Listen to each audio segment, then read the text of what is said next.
In the days when the judges ruled, there was a famine in the land, and the man of Bethlehem in Judah went to sojourn in the country of Moab, and his wife and his 2 sons. The name of the man was Elimelech, and the name of his wife Naomi. And the names of his 2 sons were Mahlon and Chilion. They were Ephrathites from Bethlehem in Judah. They went into the country of Moab, and they remained there. But Elimelech, the husband of Naomi, died, and she was left with her 2 sons. These took Moabite wives. The names of one was Orpah, and the name of the other Ruth. They lived there about 10 years, and both Mahlon and Chilion died, so that the woman was left without her 2 sons and her husband. Then she arose with her daughters-in-law to return from the country of Moab, for she had heard in the fields of Moab that the Lord had visited his people and given them food.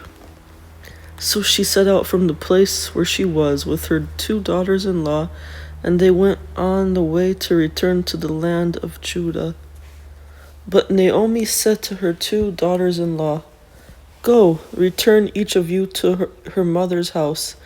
May the Lord deal kindly with you, as you have dealt with the dead and with me. The Lord grant that you may find rest, each of you in the house of her husband." Then she kissed them, and they lifted up their voices and wept. And they said to her, "No, we will return with you to your people." But Naomi said, "Turn back, my daughters. Why will you go with me? Have I yet sons in my womb, that they may become your husbands? Turn back, my daughters, go your way, for I am too old to have a husband. If I should say I have hope, even if I should have a husband this night and should bear sons, would you therefore wait till they were grown? Would you therefore refrain from marrying? No, my daughters, for it is exceedingly bitter to me for your sake that the hand of the Lord has gone out against me." Then they lifted up their voices and wept again, and Orpah kissed her mother-in-law. But Ruth clung to her, and she said, "See, your sister-in-law has gone back to her people and to her gods. Return after your sister-in-law."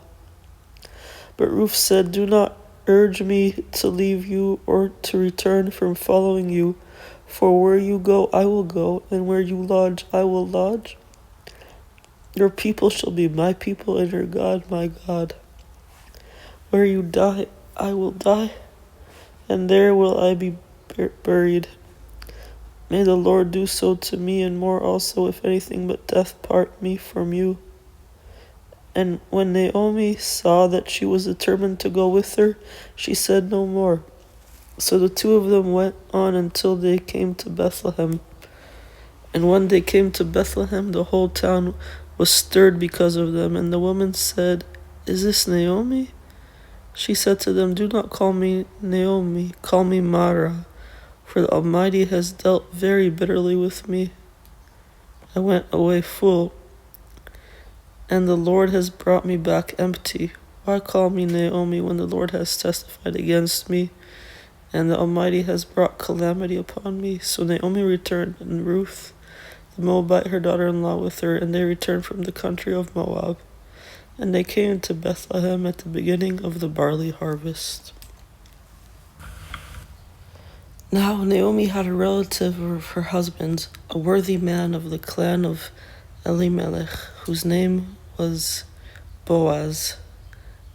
And Ruth the Moabite said to Naomi, "Let me go to the field and glean among the ears of grain after him, in whose sight I shall find favor." And she said to her, "Go, my daughter." So she set out and went and gleaned in the field after the reapers. And she happened to come to the part of the field belonging to Boaz, who was of the clan of Elimelech. And behold, Boaz came from Bethlehem, and he said to the reapers, "The Lord be with you." And they answered, "The Lord bless you." Then Boaz said to his young man who was in charge of the reapers, "Whose young woman is this?" And the servant who was in charge of the reapers answered, "She is the young Moabite woman who came back with Naomi from the country of Moab. She said, 'Please let me glean and gather among the sheaves after the reapers.' So she came, and she has continued from early morning until now, except for a short rest." Then Boaz said to Ruth, "Now listen, my daughter, do not go to glean in another field or leave this one, but keep close to my young woman. Let your eyes be on the field that they are reaping, and go after them. Have I not charged the young men not to touch you? And when you are thirsty, go to the vessels and drink what the young men have drawn." Then she fell on her face, bowing to the ground, and said to him, "Why have I found favor in your eyes, that you should take notice of me, since I am a foreigner?" But Boaz answered her, "All that you have done for your mother-in-law since the death of your husband has been fully told to me, and how you left your father and mother and your native land and came to the people that you did not know before. The Lord repay you for what you have done, and a full reward be given by the Lord, the God of Israel, under whose wings you have come to take refuge."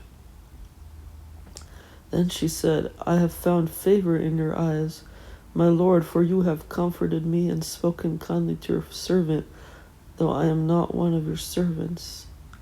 And at mealtime Boaz said to her, "Come here and eat some bread, and dip your morsel in the wine." So she sat beside the reapers, and he passed to her roasted grain, and she ate until she was satisfied, and she had some left over.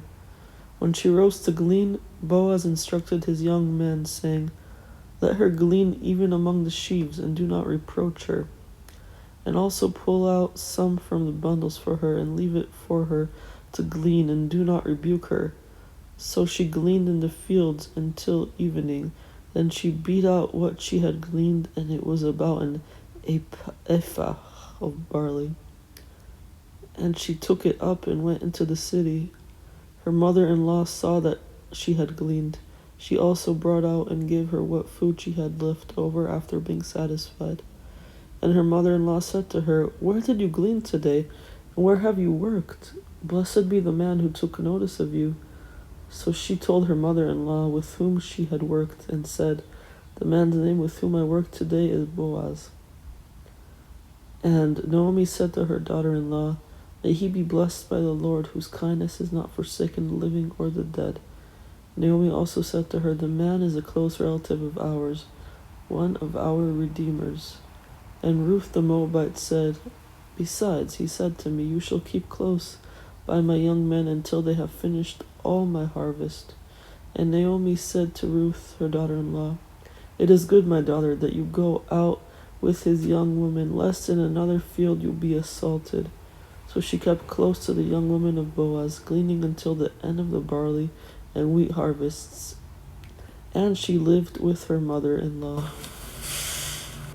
Then Naomi, her mother-in-law, said to her, "My daughter, should I not seek rest for you, that it may be well with you?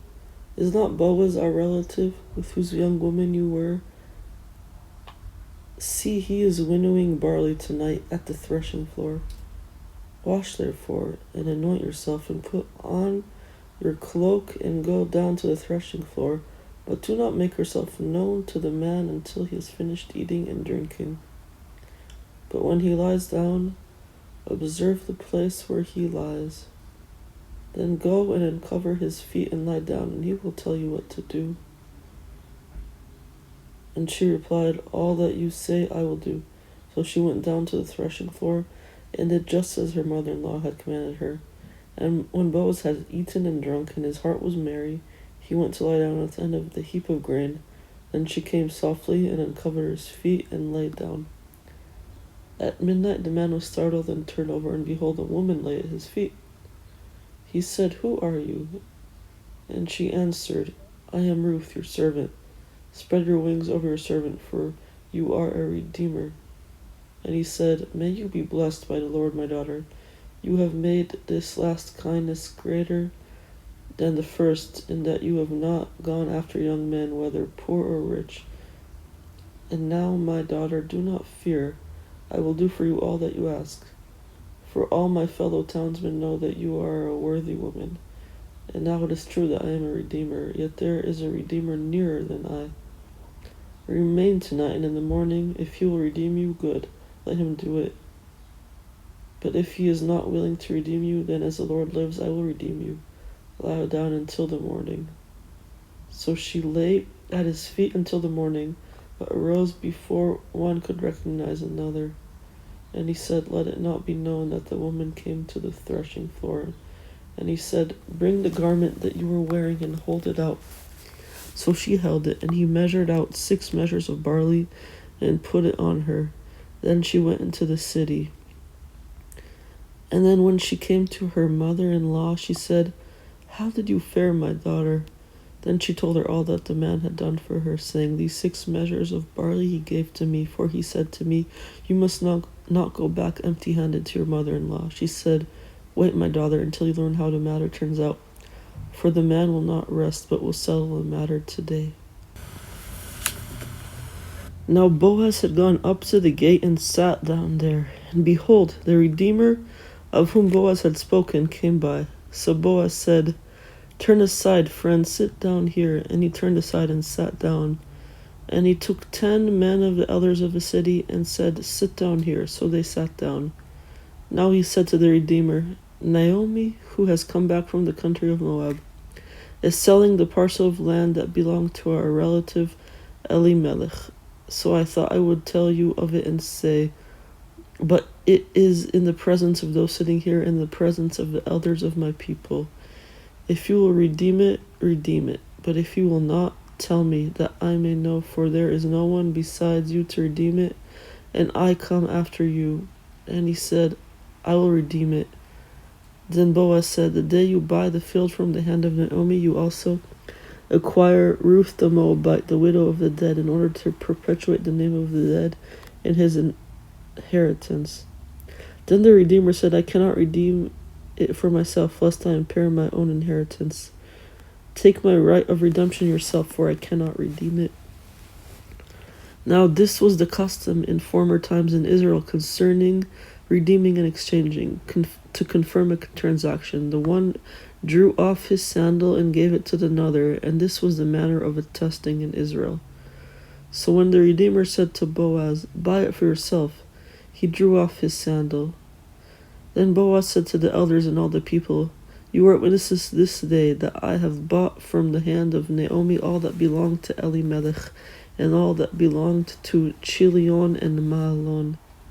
Also Ruth the Moabite, the widow of Mahlon, I have bought to be my wife, to perpetuate the name of the dead in his inheritance, that the name of the dead may not be cut off from among his brothers, and from the gate of his native place. You are witnesses this day."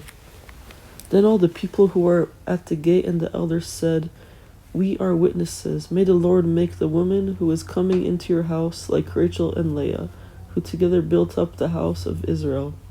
May you act worthily in Ephrathah, and be renowned in Bethlehem. And may your house be like the house of Perez, whom Tamar bore to Judah, because of the offspring that the Lord will give you by this young woman." So Boaz took Ruth, and she became his wife. And he went into her, and the Lord gave her conception, and she bore a son. Then the woman said to Naomi, "Blessed be the Lord, who has not left you this day without a redeemer. And may his name be renowned in Israel. He shall be to you a restorer of life, a nourisher of your old age. For your daughter-in-law who loves you, who is more to you than 7 sons, has given birth to him." Then Naomi took the child and laid him on her lap and became his nurse. And the women of the neighborhood gave him a name, saying, "A son has been born to Naomi." They named him Obed, and he was the father of Jesse, the father of David. Now these are the generations of Perez. Perez fathered Hezron, Hezron fathered Ram, Ram fathered Aminadab, Aminadab fathered Nashon, Nashon fathered Salmon. Salmon fathered Boaz. Boaz fathered Obed. Obed fathered Jesse. And Jesse fathered David.